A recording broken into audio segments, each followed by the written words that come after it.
We are very excited today. We are joined by, I think it's safe to say, everyone's favourite, right? It's my favourite. It's the amazing Phil Doleman. Hi, Phil. Hello. Hi, how are you? Good, thank you. How are you? Yeah, very good, thanks. Very good. Awesome. Amazing. Phil looks slightly nervous of us, doesn't he? Don't be nervous. Don't be nervous.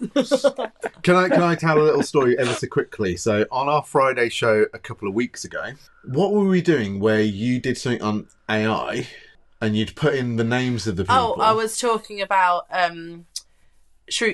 Shriekfest, yeah.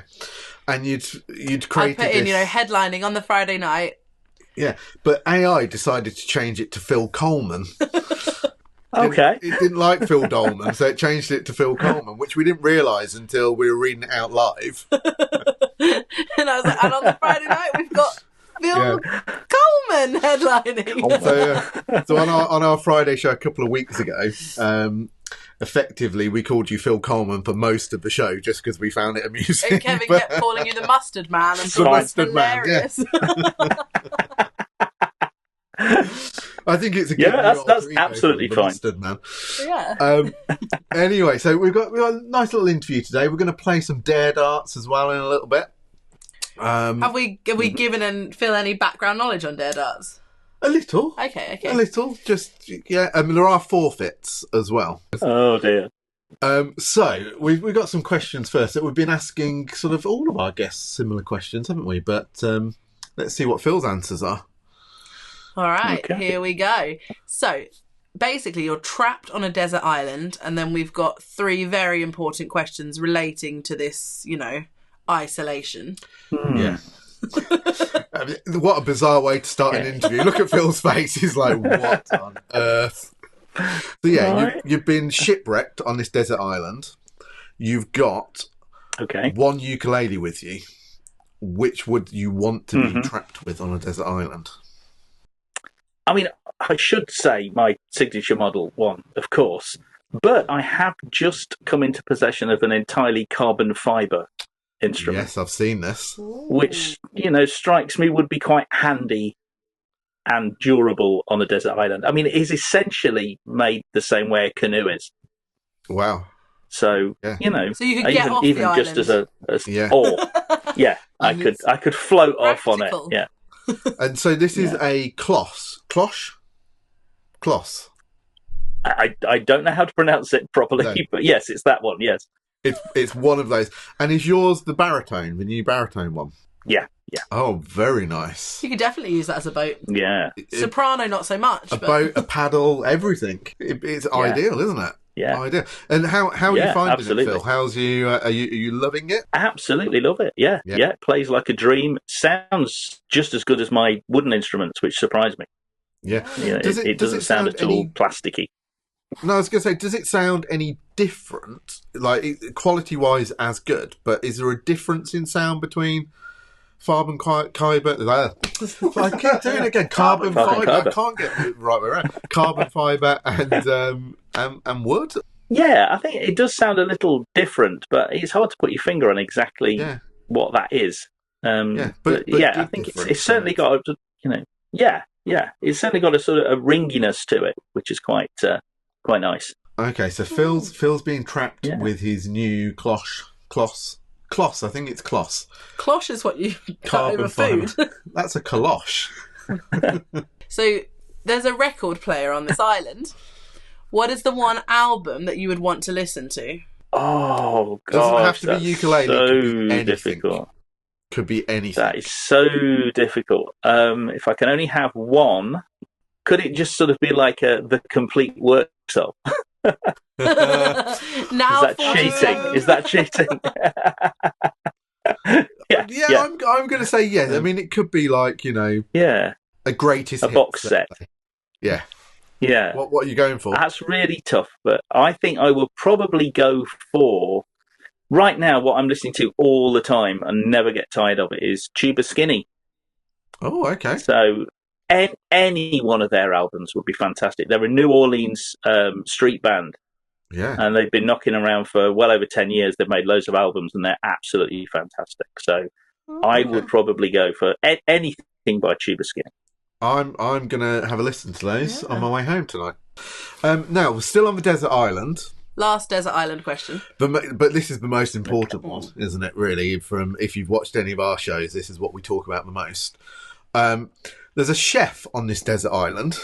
Strangely enough, there's a chef, but he can only make one meal. He only knows how to make one meal. What would you want that meal to be? See, I'm weird. I'm awkward anyway because I'm vegan. Oh, yeah. So my sort of choices of things are quite limited and different to other people. But he's a professional chef. He's a good chef. He's a good chef, but he does only know how to make one thing. One thing.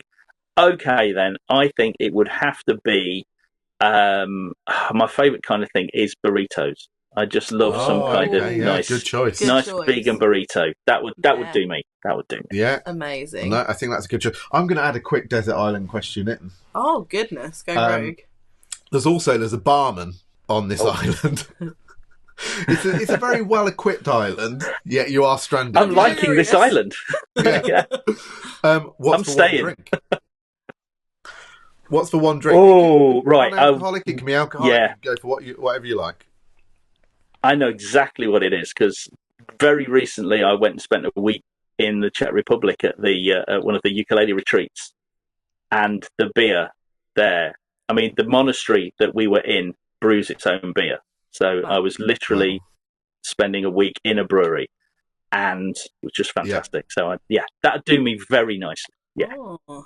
Okay. I think mine would be milk. Is that a bit dull? That's really... Yours would not be milk. Yours would be a margarita. Or a frozen margarita. Yeah. One or the other. Yeah. Mine would be the Black Kraken. The rum. Oh. Yeah. That's nice.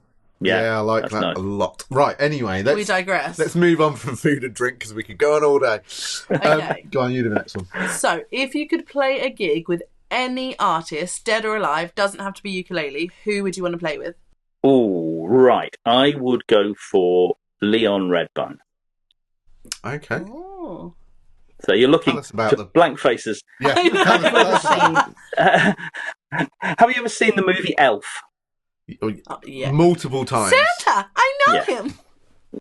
I know him, yeah. Well, Leon the Snowman at the very beginning. Yes, yeah. When he's saying goodbye to everybody and he says goodbye to Leon the Snowman, that is Leon Redbone. And he sings Baby It's Cold Outside over the end credits with Zooey Deschanel as well. And since the kind of, I think from the 60s, Leon was this amazing kind of musical time traveller. He would just appear on stage dressed in, very stylish with his droopy moustache and dark glasses and a hat at a certain time. He'd play all these amazing songs from the 2030s. And he'd always claim that he wrote them. And when he died, his obituary said he died, I think, at the age of something like 127. Oh my because he must have been that old if he wrote all of those songs. So the people writing the obituary just went with it. His business card. Definitely 120. Yeah, very mysterious guy. His business card, that he famously would hand these business cards out to people that wanted to book him or whatever. And when they dialed the number on the card, it was dial a joke. He just put the number for that on his business cards. An absolutely incredible performer, and he just knew all these great old songs. Look him up. Really deep, awesome voice. Yeah, so I'd love to play with him. I wouldn't say I came close, but I did some stuff with Matt Hicks.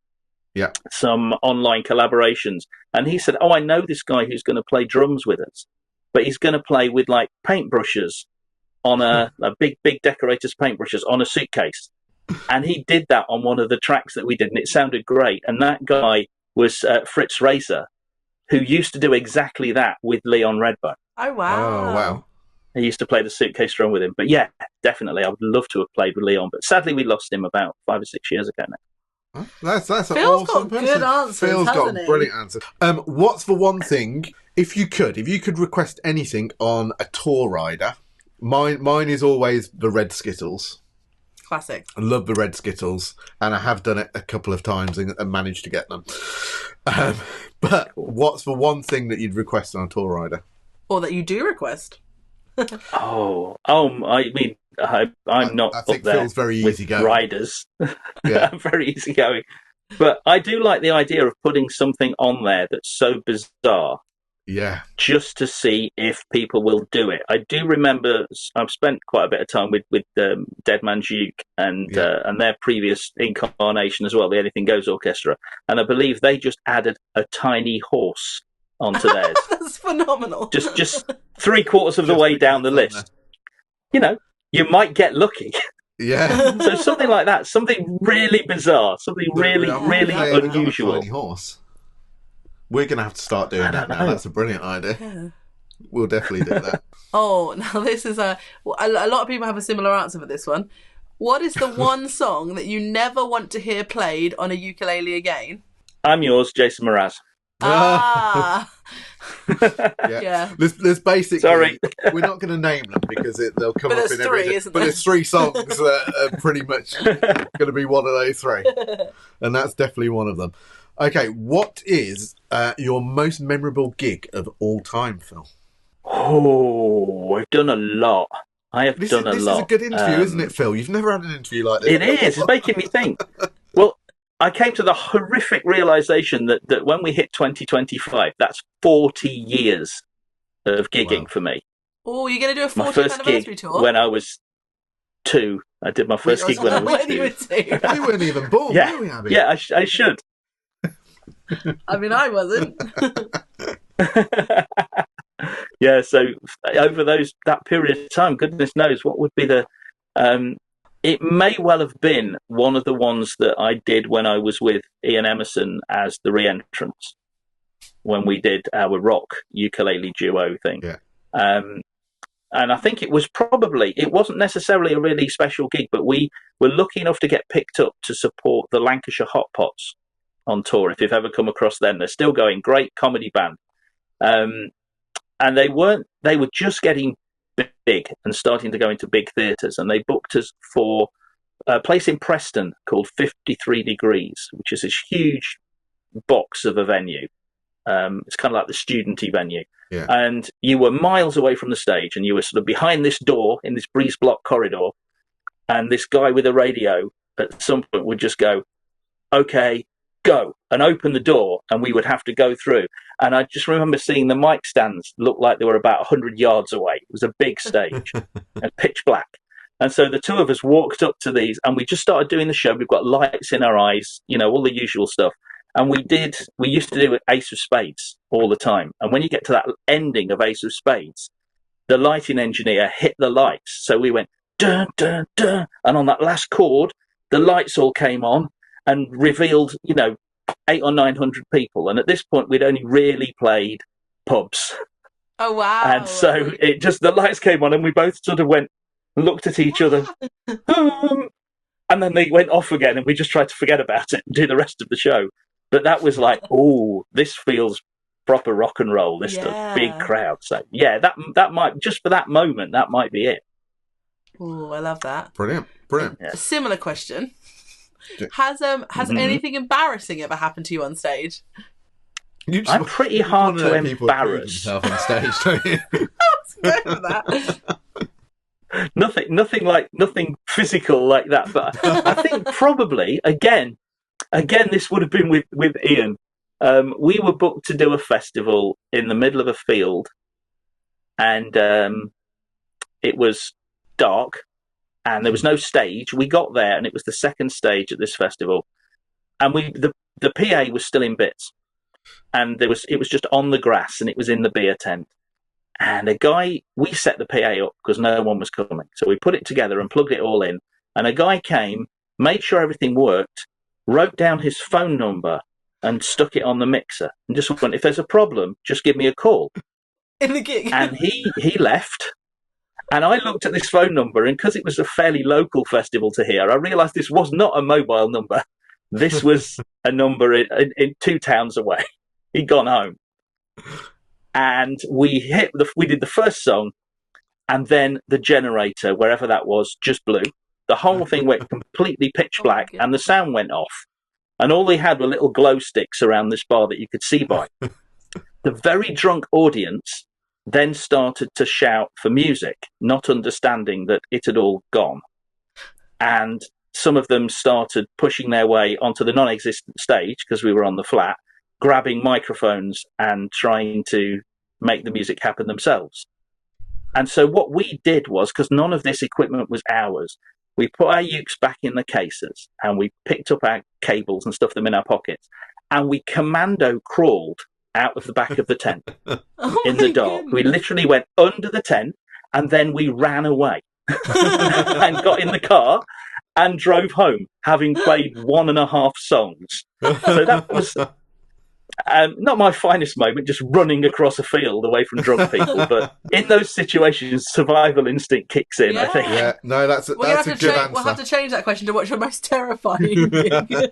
Yeah, what's the most terrifying? Oh, I've got scarier ones. No, that's a good answer. That's a good answer. So if you weren't, well, there's kind of two parts to this question. If you weren't a professional musician, what would you be doing? And I guess I'm presuming there was a time before you were a professional musician, so I guess it's what were you doing? But what would you like to do now if you weren't a professional musician? You could be anything you want. What would you want to do? Oh, so I've been playing music for 40 years, but I've only been earning my living at it for about 21. I mean, that's a lot of that time I was gigging, and yeah. Well, I mean, it does depend largely on how you define living, but. Yeah. Yeah. But before that, I trained as a teacher at uni. I trained as a teacher, but amazingly, and much to, I think it was the biggest, at the time it seemed like a disaster, and I think it was the greatest escape ever. I failed my final teaching practice and didn't go back and just walked away. I met my wife there. She's a head teacher. And she's brilliant at it, and I know I would have been absolutely terrible at it. So that was a good escape. But I did work in schools. I did all sorts of stuff. I did IT in schools, and I did English as a second language in schools and stuff like that for about 12 years. But I don't know. I don't know if I'd want to go back and do that. I think if I could pick anything, you could pick whether anything. I'm actually qualified or not. Yeah, astronaut. I really envy people who can create art, can draw, can paint. Okay. Yeah. My dad's wife is a really, really good painter, and I know loads of people like Jake Smithies, who are great illustrators and stuff like that. And I really, really wish I could do it, and I can barely draw a stick, man. So abstract if art, I could gain that talent, abstract art, splash a bit of paint around, you'll be fine. That's a nice thing, though. That's a lovely thing to lovely. Like that a lot. About onto the last question, I think, aren't we? So. Yeah. Ooh. What have you got coming up? Fill us in. Oh my goodness. Fill us in. Where can people see you? Please. Where can they hear you? What's going on? Okay. Well, we've just had this sort of mad run of festivals, so I've barely had a weekend at home since May. You've been and some of them, festivals, Phil. You were there. Yeah, just a few. I know, bumped into various other people. We all sort of go around in these little circuits, and I'm going to see you next year because we're at Troopfest together. But the rest of this year, I've still got a few. I've got Bracklesham at Eastbourne coming up in October. You'll see us there. Yes, there as well. Yeah. I'm going to have a little trip before then. I've got a little trip up to Scotland to do a couple of gigs up in Scotland near St Andrews. I don't know if you know Reverend Jim. If you've come across Pastoral Crisis, they've played at Shriekfest and they're absolutely incredible. And I've known Jim for a while, and he's booked me to go up there. And then I think that might be it in terms of sort of big gigs for the rest of the year. Although someone's going to email me straight after this and go, "Why didn't you mention?" When they see this, they'll be like, "Oh, quick, get him booked." Yeah. But then, of course, all the ones for next year are coming in. Yep. So next year we've got Shriekfest. I'm also going to Bracklesham again, but to Jersey. Oh, lovely, nice. And then the rest of it is little things here and there that pop up, little gigs which tend to be short notice. Little things happen, and I'll go, I'll go and do that. Why not? Amazing. Well, I was going to say at Bracklesham, let's do something bluesy at some point, even if it's just a quick jam backstage or something. Let's do something nice and we'll have to do that. Yeah, do that definitely. Right, and I know at Shriekfest there's a lot of people jumping on stage with each other at Shriekfest. There'll be a lot of collaborations because every time they announce another person, we'll have to get together and do something. That, Percy's going to be there and Matt's going to be there. There'll be a load of opportunity to do stuff. So we should. Yeah, that'd be great. Yeah, definitely. Yeah, we're looking forward to that one, aren't we? It'd be great. Right, we're on to Dare Darts. So who knows what's going to happen here? Right, so we've got a bunch of questions that you can't see, but we can. We'll hit the numbers and then we'll read the question out. Okay, here we are. So number 1. It's not number 1, number 6. Curry or Chinese? Chinese. Oh, yeah, it's a tough one, that, for me. Oh, number 9. Favourite board game? Oh, favourite board game? I would say Monopoly. Good choice. Nice. Choice, yeah. Classic. Oh, number 16. Darts. Fill in the blank. Taylor Swift is blank. Oh, my daughter is going to kill me because I'm actually going to say excellent. That's brilliant. I concur. She doesn't like her at all. We keep playing this game until I get a number 20, which is the forfeit. So, we'll keep going. Number 13. Favourite ukulele YouTube channel? Mine, obviously. Oh, wrong answer. Terrible answer. Number 12. Scale of 1 to 10. How good are you at keeping secrets? 8. Oh, That's pretty good. Not perfect. Oh, number 12 again. No, we've had that one as well. Again, throw a lot of darts. Number 12 again. I'm running out of darts, Kevin. No, it's number 12 again. 18. 18. Favourite make of ukulele strings? Aquila. Number 5. Favourite place to play? I really like playing on the big stage at the town hall at Cheltenham. Yeah. That's kind of my favourite place to be. Yeah. Yeah, that looked awesome. Oh, number 1. What's your favourite song lyric? Oh my goodness. That's a really, really difficult one. Because I'm terrible at remembering song lyrics. So I might struggle to even come up with something there without... Later on, I'll play a song and think, oh, I should have said that one. And I've got a book of songs right here, which I'm trying not to look at because they won't be the one. There'll be something that's putting me off. I'll have a think about that. I might come back to you on that one. Pop it on the chat on the Friday night if you're around. Yes, I'll do that. Right, I've got 1 dart left. Is it going to be number 20? Number 20! Oh, what are the chances? Let's give Phil a good cover song to play. It's got to be Taylor Swift, doesn't it? Oh, yeah. Definitely. You got to film yourself doing a Taylor Swift song. It can be a little short. It can be like 20 seconds, but a bit of a Taylor Swift song. I'll see what I can come up with. Feels like I have not signed up. I'm thinking already. You see, people forget that I used to be in a ukulele covers duo. Oh, yes. Exactly. So I remember at one festival somebody getting me up on stage to join them for a song, and it was a Britney Spears song. And they're going, oh my goodness, we just got Phil to sing Britney Spears. And I just replied with a video from 6 years earlier of me and Ian doing Hit Me Baby One More Time in front of hundreds of people going, yeah, been there, done that. So yeah, I can come up with something for that. Amazing. Brilliant. That will be perfect for us. Phil, thank you so much. Yeah, thank you. Sorry for the random questions. It's been a pleasure. It's great fun. It's been really good fun. Yeah, really great fun. We're going to see you in a few weeks in October at Bracklesham. Yes, so cool. Looking forward to it. Actually, by the time this goes out, it really will be. Yeah. Like a couple of weeks. So thank you so much for your time. And your YouTube channel is just Phil Doleman. Yeah, Or I think it's is it P. Doleman? If you just search for Phil Doleman, there's only me. Not Phil Coleman. Not Phil Coleman. Phil Doleman. Not Coleman. You'll come up everywhere, all channels and everything else. Thank you so much, and we will see you very soon. Great stuff. Nice to talk to you. Cheers. See you soon. Phil. Bye.